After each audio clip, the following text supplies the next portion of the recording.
Get Rich Education is brought to you by Norada Real Estate Investments and Mid-South Home Buyers. Welcome to Get Rich Education with Keith Weinhold, giving you information and ideas on the investment that has turned more ordinary people into millionaires and billionaires than anything else, and can provide you with more wealth and happiness than you ever thought possible.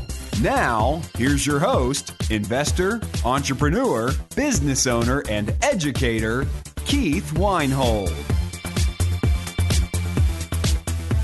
Welcome to Get Rich Education, episode 53. I'm your host, Keith Weinhold. Thank you for making us iHeartRadio's investing show choice and for listening on iTunes or wherever you choose to listen to us as we serve listeners, keeping your daydream alive in 141 nations, even Azerbaijan still. Yeah. What's your income? More importantly, how's your cash flow looking and what can that tell you? That's where we're going today. Kind of personal questions, aren't they? This is our second week in our Building You series of shows. Last week on the first episode of the Building You series, we determined your financial net worth right down to the nearest dollar. Last week, you discovered that the value of all of your assets minus all of your debts, your net worth, was $51,336 or $886,510 or whatever, okay? Now, as telling as that number is to painting your financial picture, here's the shocker for some people. Even if you have a negative net worth, you can be financially free.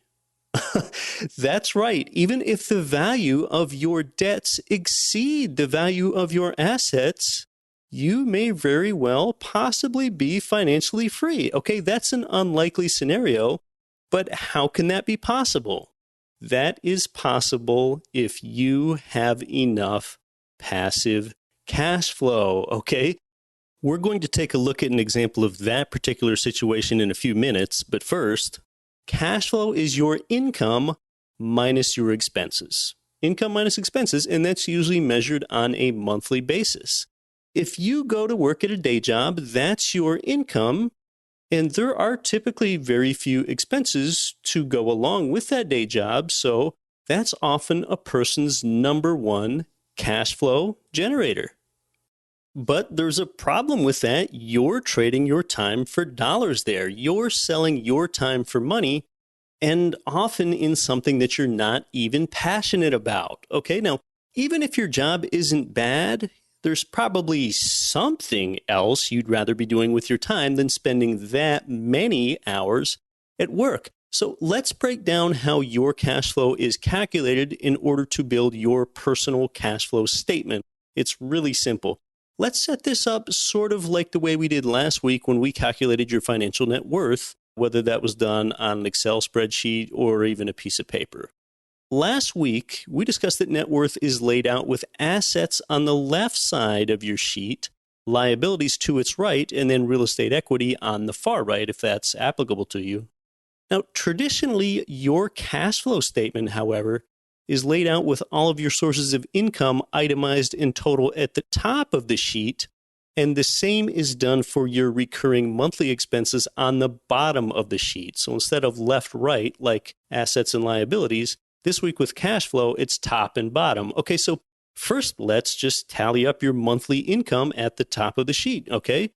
Let's look at your earned income, also known as your active income, stuff that you've got to be there for and work for. So add up whatever you have for salary number one.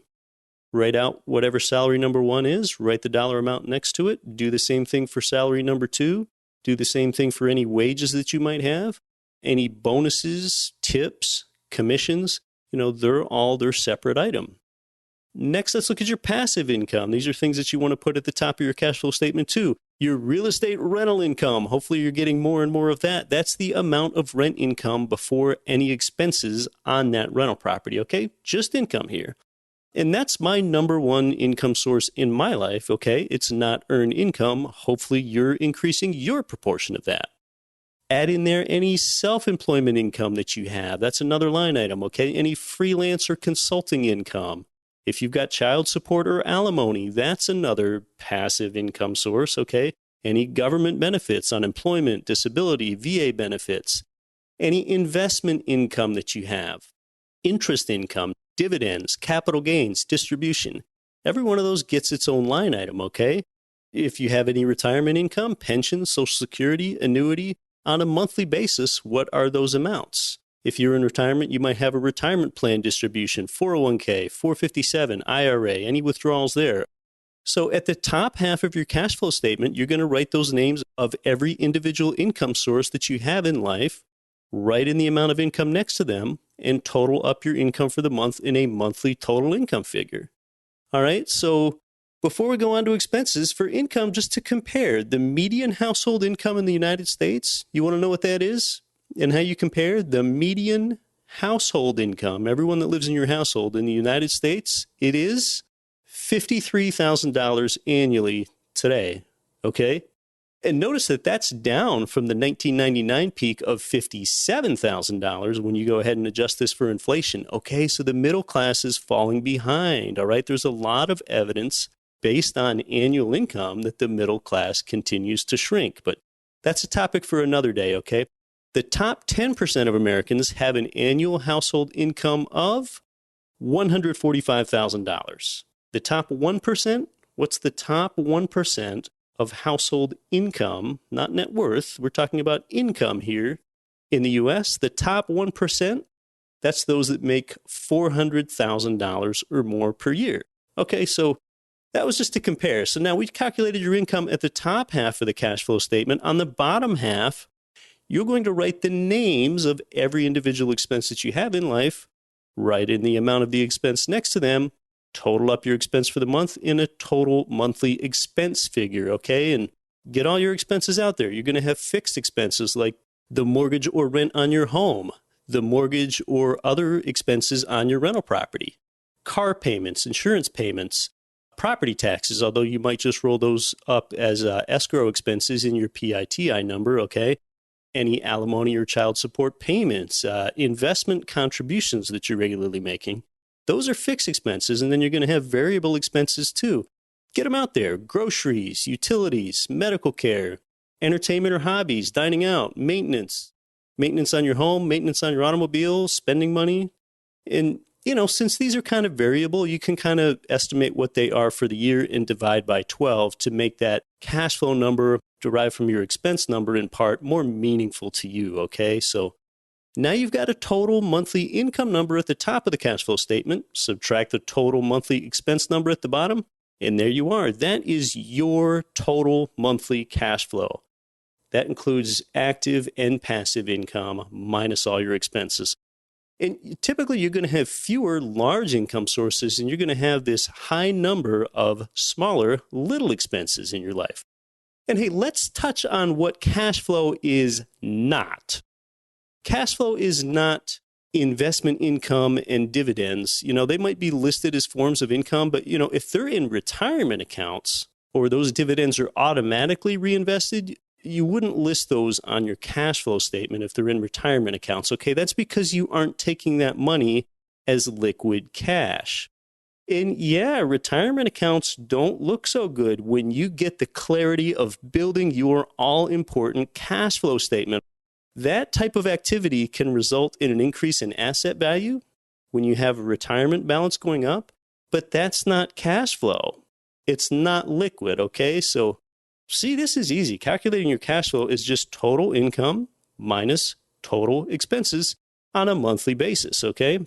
Just like last week, you calculated your financial net worth by taking your total asset value and subtracting out your total debt value.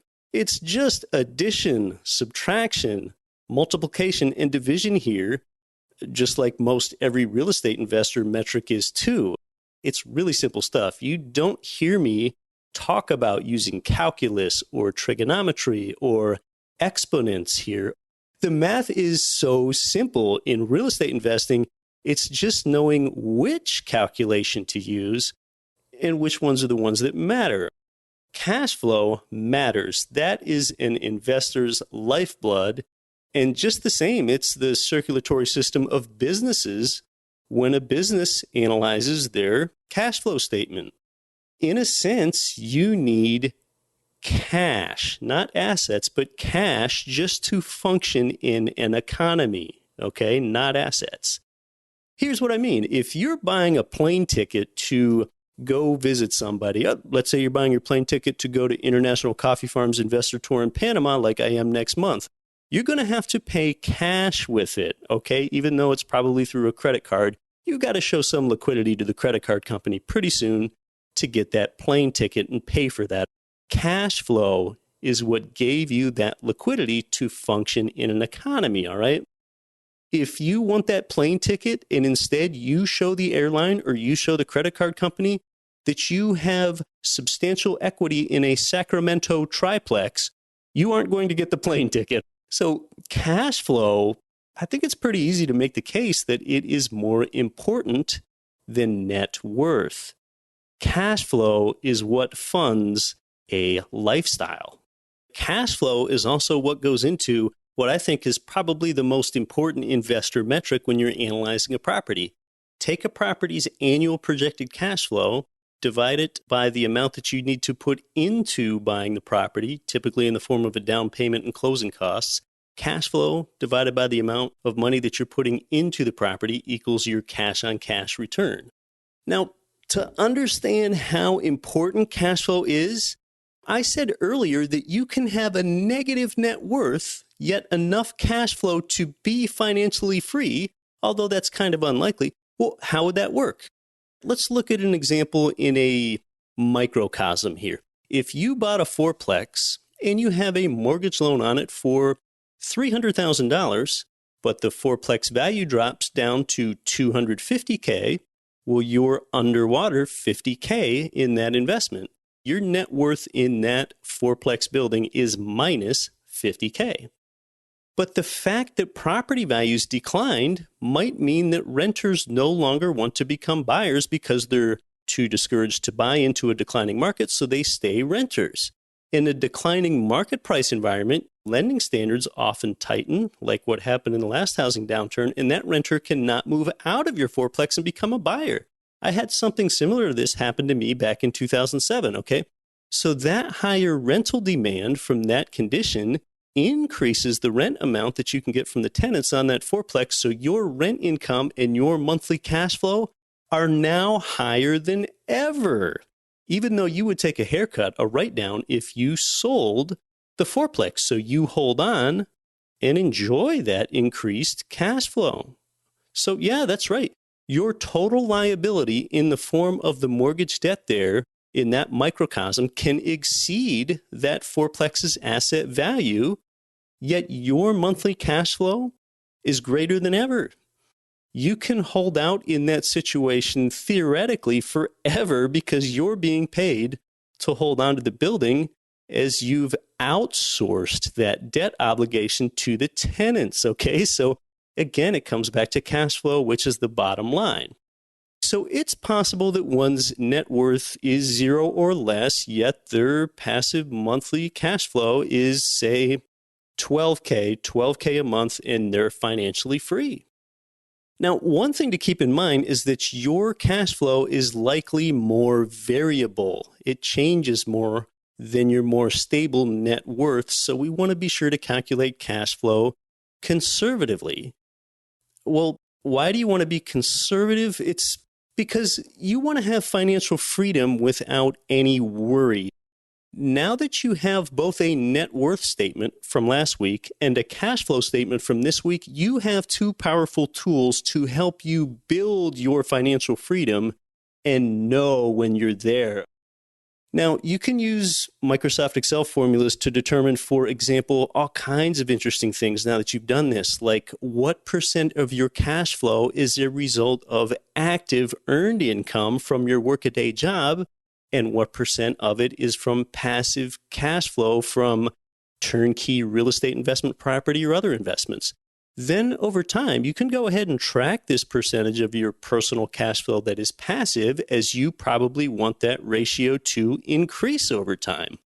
That's when, maybe in just a few short years, when say you've had a rough day on the job in just a few short years, and you can start reminding yourself of things like, you know what? 2/3 of my personal overall cash flow is derived from turnkey rental property. And you can start to see that losing your job wouldn't be a complete financial disaster anymore for you. So you just kind of start to breathe easier and, and maybe even start to care less.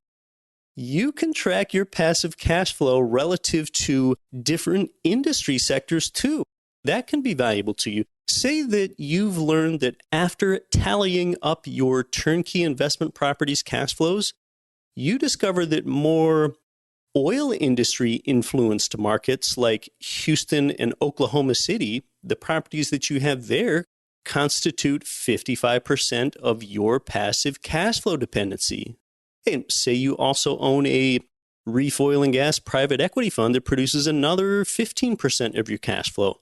So now 55% plus 15, you've got this clarity of seeing that 70% of your passive cash flow comes from oil-dependent markets.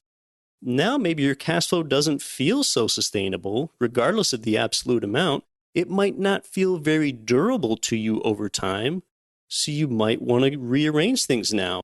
Even though Houston, Oklahoma City, and Reef, they might be 3 perfectly good investments individually, but if you're overweighted in oil and natural resource investments, maybe it makes sense for you at that point to do a cash out refi or do a sale and a 1031 exchange out of a property and diversify into a distribution-based city like Louisville or Memphis, because it takes energy to move goods through distribution hubs like those 2 cities have. And those distribution companies in Memphis and Louisville can thrive when energy prices are low. So your cash flow statement helps give you this vision and awareness that you didn't have previously. Now, how about this? Your cash flow statement might show you that 60% of your cash flow comes from one income property market. And then it might even be a market that really has diverse economic sectors that you kind of feel bulletproof about. Maybe that's a Dallas or an Atlanta to you. But ask yourself, what if something happened to the property management company that secures your cash flow stream if you're overweighted like that? Well, there might be a few ways to address that. Okay, you might want to branch out just to have diversification of management within any one market. And that might even mean you want to employ 2 managers in the same geographic market. If you've got, say, a slew of Atlanta properties and you've got 2 Atlanta managers that you like, or maybe you have a slew of Atlanta properties all with one manager, but now that you realize that that's 60% of your cash flow, you kind of keep this active relationship going with a recommended backup manager in Atlanta in case you ever need to use him. So building your cash flow to a high enough monthly dollar value, that's great, but it's not quite enough alone, because that doesn't necessarily say anything about the durability of that income stream that you have, okay? So now you're able to ask yourself better questions when you have this clarity of this worksheet. Okay, what's underlying those cash flow figures? So kind of think of this as your business plan. And on the day that it's time for you to be financially free and declare your financial independence day from your day job, when you approach your spouse, you want to have a bulletproof plan. You want to have it for your own peace of mind too. Businesses write detailed business plans for when they want to approach banks just the same, okay? Or when a business wants to approach a venture capitalist or an angel investor to try to demonstrate that their business is structurally sound. Just the same, you want a cash flow statement with structural integrity. You want to weather socioeconomic and demographic storms and be able to withstand a critique from your spouse or your educated self. Hey, if you're newer to the show and dropping by for this Building You series, this right here is why I say don't follow money, make money follow you. Create a passive stream of sustainable income that follows you. Your property manager sends you cash flow checks and you can live anywhere that you want to, rather than following money where you're geographically tied to one job, which is what most people do. You're listening to Get Rich Education. Cash flow real estate investors nationwide and worldwide, this is Get Rich Education's Keith Weinhold. Forbes has rated Memphis, Tennessee as the #1 cash flowing market in the world. Our good friends at Mid-South Homebuyers have been Memphis's premier turnkey real estate provider for 14 years with a stellar reputation and an A+ rating with the Better Business Bureau. Owner Terry Kerr was born and raised in Memphis. Yeah, he knows the market and has renovated and sold over 1,000 houses in the Memphis area. Find out what their many repeat buyers already know. Their houses are completely renovated, even come with a 1-year builder's warranty and a lifelong rental guarantee. They're a perfect fit for the first-time out-of-state investor or the seasoned investor diversifying their portfolio. Mid-South Homebuyers' friendly staff makes investing easy. Learn more at midsouthhomebuyers.com or give them a call at 901-217-HOME. Are you having a hard time finding great investment properties? Unfortunately, the best deals are rarely found locally. Successful investing begins with the right properties in the right markets. Norada Real Estate provides everything you need to invest in the best deals across the U.S. Our simple, proven system will help you create real wealth and passive monthly cash flow. Get your free copy of the ultimate guide to passive real estate investing at noradarealestate.com/guide. That's NORADA realestate.com/guide. This is Entrepreneur on Fire's John Lee Dumas. Don't follow money. Make money follow you with Get Rich Education. Welcome back to Get Rich Education. We're talking about building your cash flow statement here. We're not talking about drawing out a budget. Don't draw out a budget. Drawing out a budget leads to, well, budgeting. You know how I'm big on the thoughts and the words that one uses, okay? Thoughts become words, words become actions, actions become patterns, and patterns become you. You're not drawing out a budget here. Budget conjures up visions of making sure you have the 75-cent coupon delivered to your iPhone before you'll buy the laundry detergent at the grocery store, rather than spending your time on improving your lifestyle or analyzing an investment opportunity, okay? Now, we cut expenses where it makes sense, but it's not our focus here. We aren't creating a budget, we're making a cash flow statement.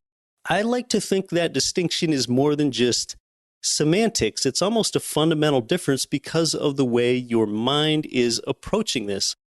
Budgeting is living below your means. Creating a cash flow statement focuses on building passive income. That's expanding your means.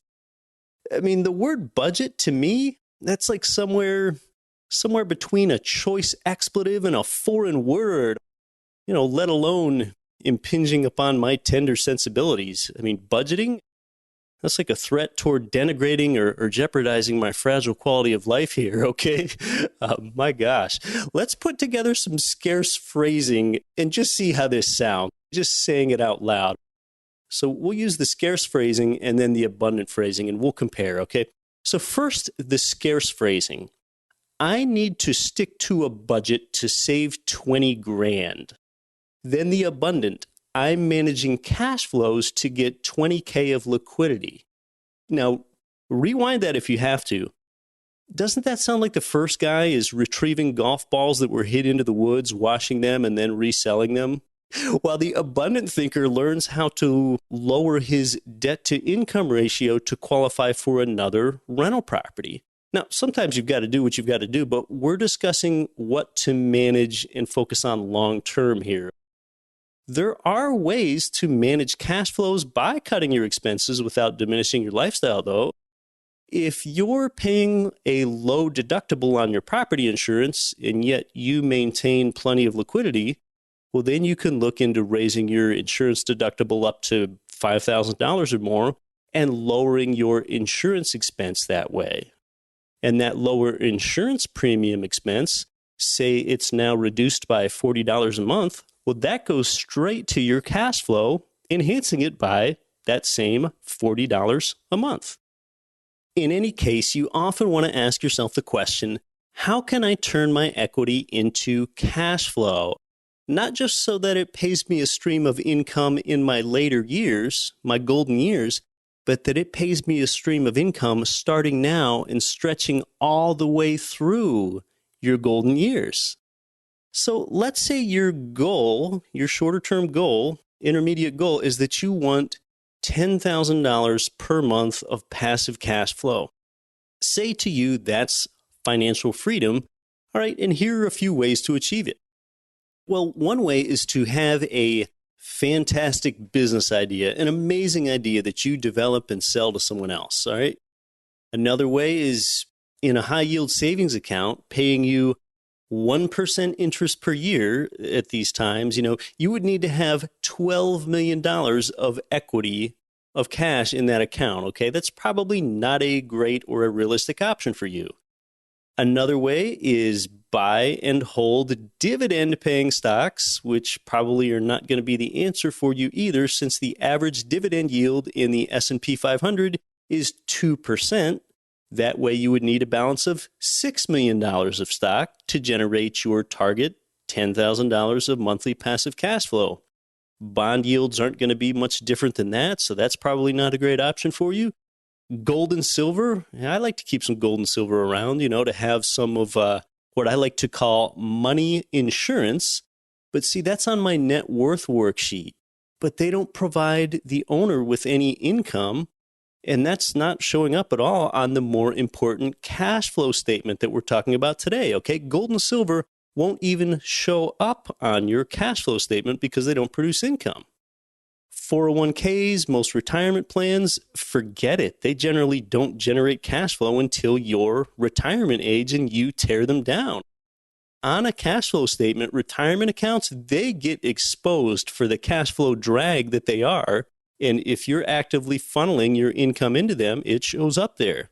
With real estate, you don't need a $12 million equity balance like you did in the savings account or $6 million of equity or worth in dividend-paying stocks or the bond market. You can do it with just a $1 million equity position in real estate at a 12% cash-on-cash return when you have a 25% equity position in income property. You can get to $1 million of real estate equity faster than you think with leverage and accumulated equity from that leverage historically over time. You can keep turning that accumulated equity into cash flow. So with a net worth worksheet and a cash flow statement, you're mapping out your financial picture and you'll be able to identify improvement areas and a direction for yourself like you never could before. But something that does not work? It's those traditional retirement calculators that you find at mainstream financial websites, Bloomberg or CNN Money or whatever. Yahoo Finance. Okay, they ask you to enter your current age. They'll ask you to enter your age at retirement, your current income, the amount that you've saved so far, what your savings rate is. Sometimes you're lucky if they even ask you what rate of return you expect from your investments or what inflation rate you expect over time. Real estate investors don't fit into that retirement calculator box. That doesn't work for us. When you invest in a vehicle like leverage real estate that throws off monthly passive cash flow and tax benefits, while you have a handsome equity accumulation over time, you have loan paydown made by others, you have an inflation hedging benefit, and those things right there are what I consider real estate's 5 profit centers. It often blows away those only think inside the box retirement calculators that cater to capital gains stock investors, typically with zero leverage, okay? So that's another reason using a net worth worksheet in conjunction with your cash flow statement can be more helpful than a retirement calculator that just can't even measure each of real estate's 5 profit centers. It just can't even handle that. So, and something? Historically, your income property with a loan on it it will generate cash flow over time that rises at a rate 2 to 3 times faster than the rate of inflation when you have fixed rate debt. Now, to go ahead and support that and explain that gets kind of numbers heavy, so I'm not going to give you an example of that on the show. What I did last week, I went into the studio and I had a whiteboard video shot where I show you an example on a whiteboard of where your cash flow rises 5 times faster than the rate of inflation. Once that video is edited, that's going to go ahead and be sent out to those on our newsletter subscriber list. And I really think that you're going to get a lot out of that video. You can subscribe to our newsletter at getricheducation.com. And it's always interesting when you're used to listening to me on an audio show like this for a while, you get kind of used to my voice. And then it can be quite like shocking or surprising to see me moving around in a 4-minute wealth building video for the first time. So, it's just always interesting as a listener. You're like, oh, Keith moves around and looks or acts differently than I expected. So that's just always interesting. I'm looking forward to sending you that. So getting back to the cash flow statement, here's what wealthy or on their way to wealthy people do with the net worth and cash flow statements. They take their passive monthly cash flow and use it to build a down payment for another cash flowing asset earlier than they could if they had invested in something that didn't produce any cash flow. So the wealthy take their income, then once they've covered their necessary living expenses, they think about how to create more cash flow production first, and then second is enhancing their lifestyle and giving well to others, and only cutting back on your lifestyle, that's last, okay? So when you're financially free through the most historically proven investment class, real estate, you've basically become a master of outsourcing your work and effort to other people. That's what you've done. While you're the financial beneficiary of this outsourcing and the lifestyle beneficiary of this outsourcing. And I just want you to think about this outsourcing for a moment. Look at what you've done. You've outsourced your debt risk to the bank. You've outsourced your debt servicing to the tenant. You've outsourced your property management to the manager, who in turn outsources the work to subcontractors who replace windows, install carpet, fix faucets. You've outsourced local market knowledge to your property manager and your property manager's leasing agent. You've outsourced calamity risk basically to the tenant because they effectively pay your property insurance premium for you when you're only buying property if the monthly income exceeds all the expenses, and that includes the insurance expense. You've outsourced property tax obligations in the same way that I just described for the insurance. Your critic that's working hard all day at a day job, they might be jealous of you for you doing this, and they might ask you, oh, do you just outsource all of your work, all of your blood, sweat, and tears onto the backs of others? All right, well, here's what I'd say. First of all, operate with integrity. That's why I talk about providing others with housing that's clean, safe, affordable, and functional. And that's how you're a person of value in this world and create value for others. Consider this too. Essentially, everyone that your jealous critic knows and that you know is already outsourcing their lives. You outsource more than 99% of your life right now. Just look around your home. What about those bananas in your kitchen's fruit bowl? That's a product of outsourcing. Professionals studied and applied soil science that went into the growing of those fruit trees to maturity. Machinery was utilized in gathering that fruit. Barges then transported that fruit to you. A retail employee stocked those bananas in your store's fruit section. Farmers in Ecuador or elsewhere, they labored to bring you those bananas with their blood, sweat, and tears. And you have much less control over how farmers elsewhere are treated, much less control than you do on controlling your manager that oversees your tenants and your property. Then you probably used an automobile to transport those bananas home. Think about all the hundreds or really thousands of people outsourced to just to deliver the car that you drive.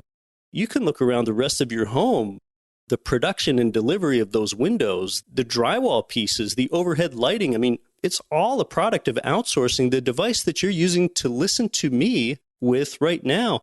All of the bedding that you'll sleep in tonight, I mean, you're already outsourcing 99% plus of your life, but yet maybe you aren't even living the life that you want to because your time's tied up elsewhere. So just outsource the next 0.5% in order to get the life you want, and then you're freed up to provide the world with value in the best way that you uniquely know how. And you've eliminated that misallocation of human capital that you're experiencing by spending more time doing something less desirable than you wish it to be. So win your time back, and you might be able to share your gift with the world in what you really enjoy, whether that's teaching sign language to the deaf or backpacking the Appalachian Trail or just spending all the time with your kids that you know they deserve, but that you can't give to them now. So there's no guilt in outsourcing. Everyone's already outsourcing. So use your net worth statement and cash flow statement to turn equity into cash flow in sustainable markets. Create that financial arbitrage, which results in the lifestyle arbitrage that you ultimately want. So, hey, well, next week we're back for more on another great show. It'll be the third of our Building You series, where we're really taking stock of exactly where you are now financially and then strategically improving your situation to bring you closer to financial freedom.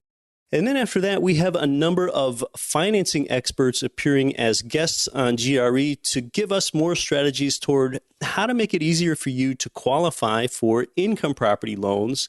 And we're going to be demystifying closing costs and have more of that type of content for you. So today I was making more plans to travel to real estate markets, mostly in the U.S., a few overseas. In fact, just today I made plans to visit Little Rock, Arkansas. I'll be there in 3 weeks because, I've long heard some good things about the Little Rock market for investment properties where the numbers work really nicely for income single-family homes.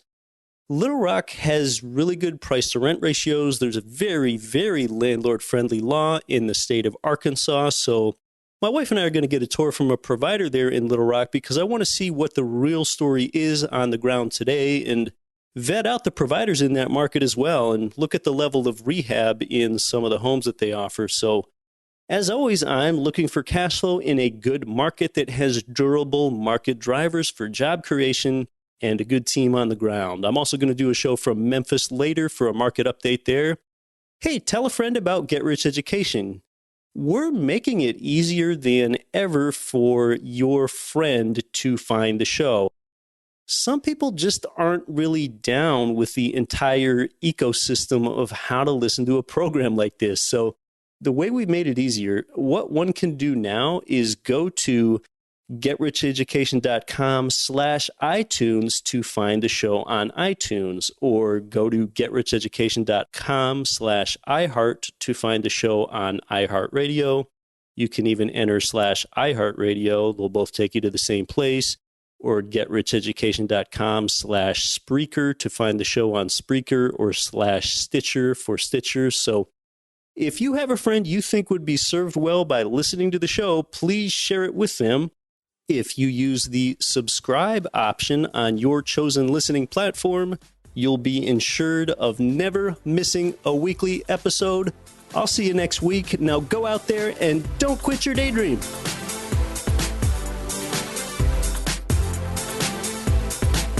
You've been listening to Get Rich Education, telling you what the wealthy won't tell you about real estate and investing. If you enjoyed the show, please take a minute to visit iTunes and leave your comments.